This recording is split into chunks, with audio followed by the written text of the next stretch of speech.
Hali kami na sir.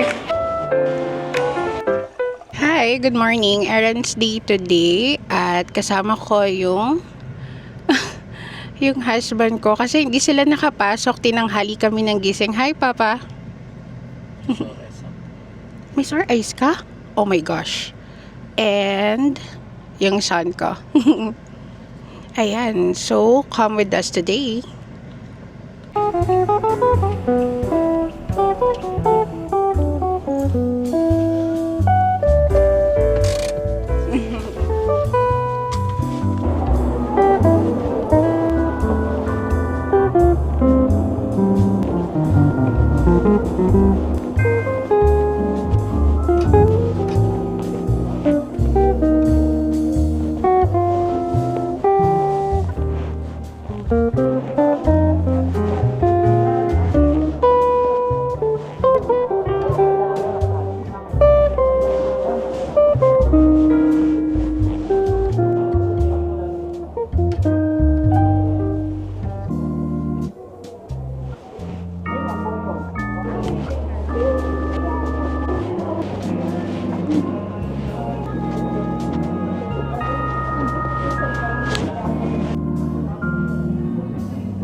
Tapos gusto rin naman natin itong squid sisig. Good for kung ano na hindi na siya pwedeng available. Galing na kami maghanap ng rep.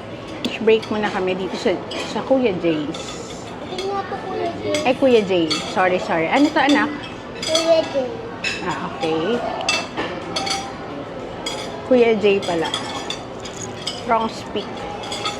Feel si Kobe ng Cropek ba? Yung tawag dito. Ayan. Binigyan kami ng dalawa. Noong unang serving kasi isa lang. Ito yung appetizer. Ang tawag dito? Mani, banana chips, and Cropek.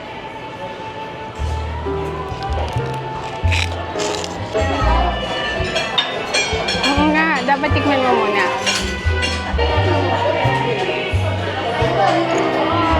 Food. Kulang pa yung order namin. We have dinuguan, and then sinigang ng bangus, and fried rice. Kulang pa.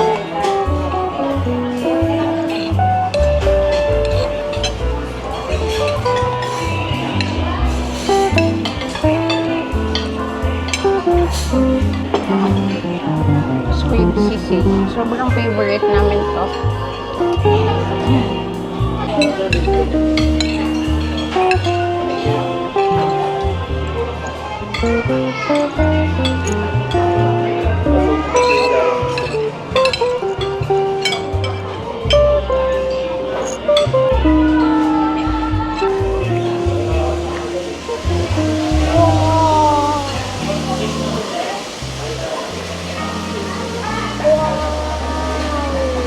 Thank you.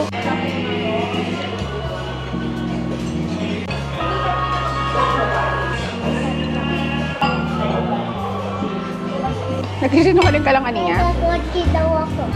Nakakotse ka. Ano yan? Wait lang. Thank you.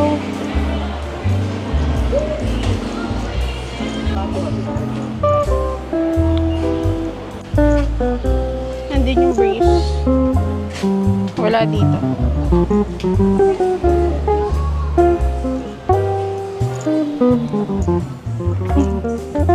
Kasama si Papa at si Kobe mag-grocery. Pagkasama ko sila medyo ano?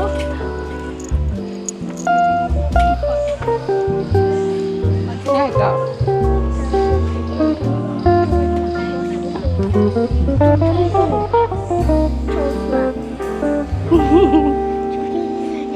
Baliw ka. Hindi tingin lang katuloy. Kukuha ka ng baygon. Lamok ka ba? Ay, bumili ng baygon. Bigla siya nagsalita ng kung ano-ano.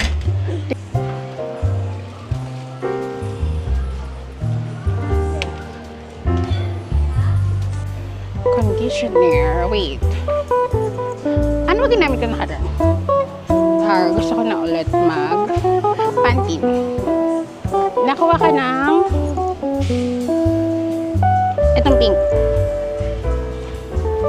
Dalawa. Thank you. Vinegar. Yan. Ito.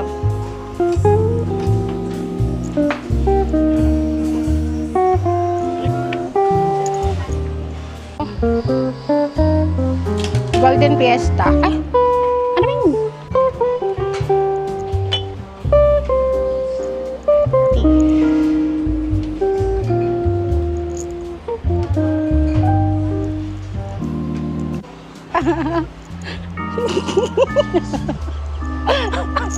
Ikaw.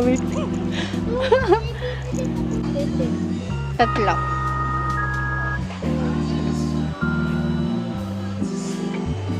Three.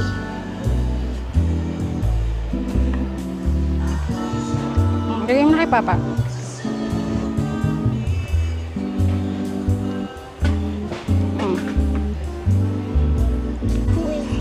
Okay.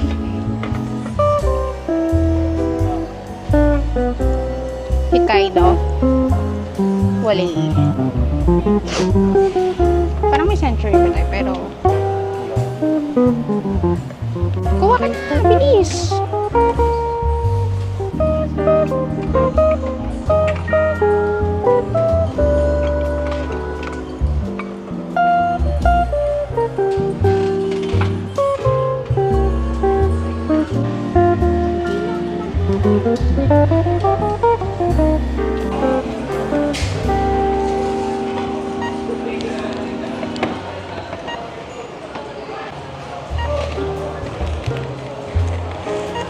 Bobby, are you happy?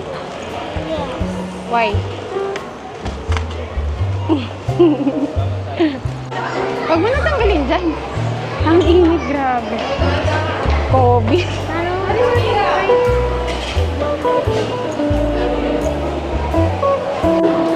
Wag. Yeah.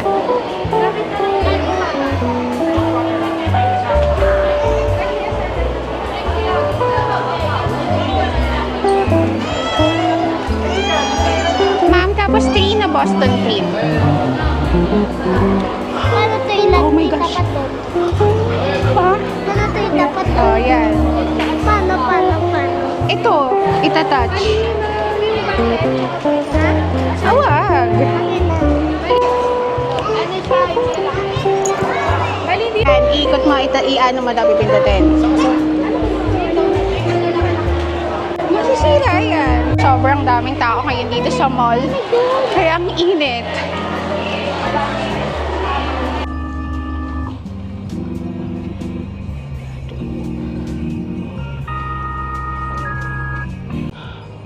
Grabe. Sobrang init sa Fisher Mall kasi ang dami daw tao.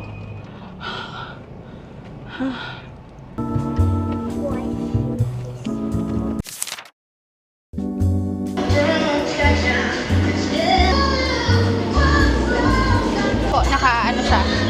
Sige po.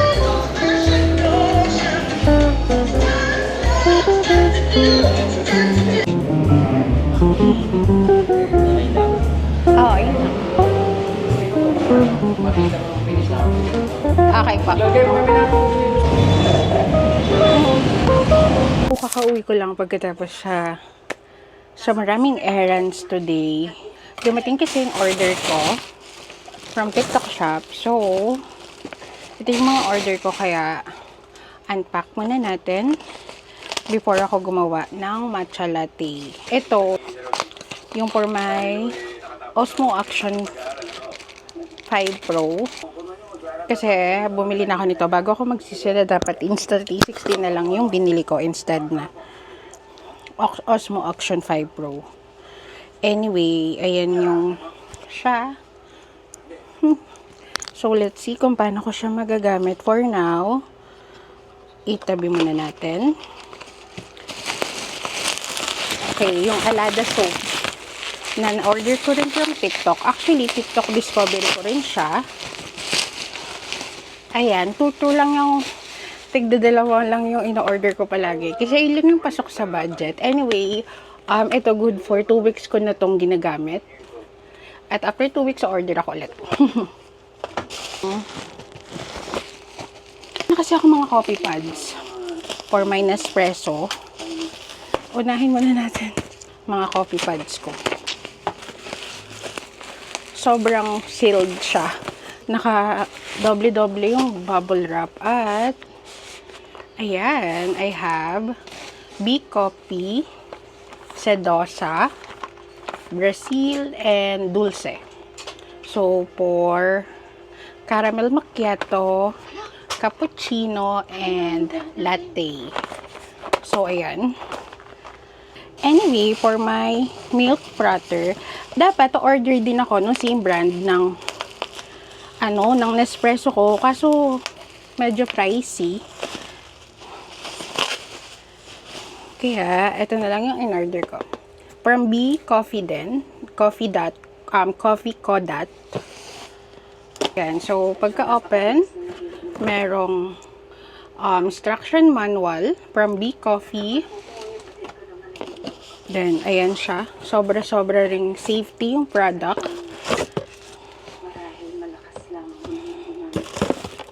Ayan. So, let's see if alam nyo, na-excite ako ngayon mag-vlog dahil nagbablog na ka ulit sa YouTube. Kasi mas easy pala mag-vlog dun, no? Kasi, I mean, wala lang. Kasi kapag sa TikTok, I mean, sa Facebook, sobrang daming kakompetensya. Although, mas marami rin naman kakompetensya dito sa YouTube. Pero, alam mo yung chill lang.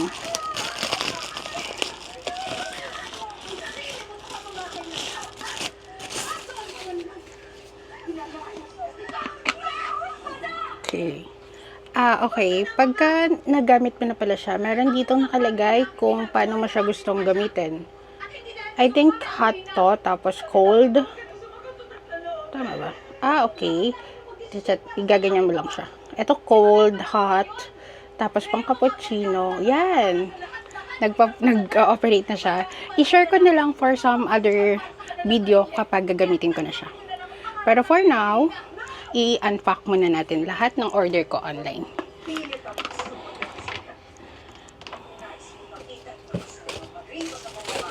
Okay, so tapos na ako mag-unpack, kaya I'll be doing my matcha latte. Oh my gosh. So, hindi na ako bumili, no? Ano bang tawag doon? Basta ganun. Hindi na ako umorder nun kasi my house is pretty small, kaya hindi ko na kailangan magdagdag ng marami pang mga kung ano-ano. Anyway, kasi kapag ito yung gamit ko, nandito na lahat, as in, ito na.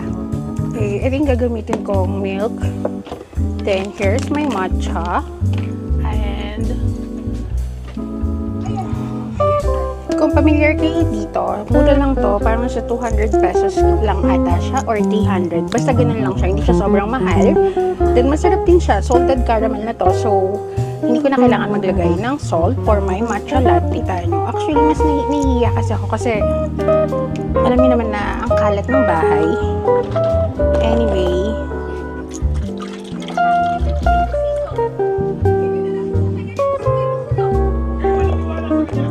nagbukas ako ulit ako ng another milk kasi kulang. 200 ml yung milk. Bali 2 teaspoon ng matcha latte.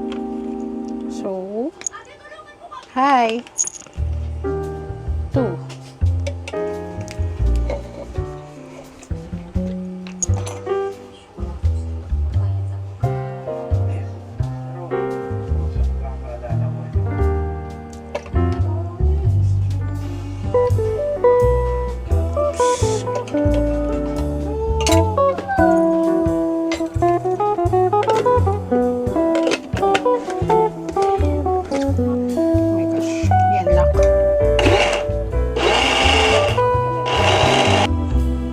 Nag-search ako kung paano yung tamang paggawa ng matcha. Pero nakita ko kasi pwede rin yung gantong paraan at mas konti lang yung lilinisin. Diba? Kaya I think okay na to. So,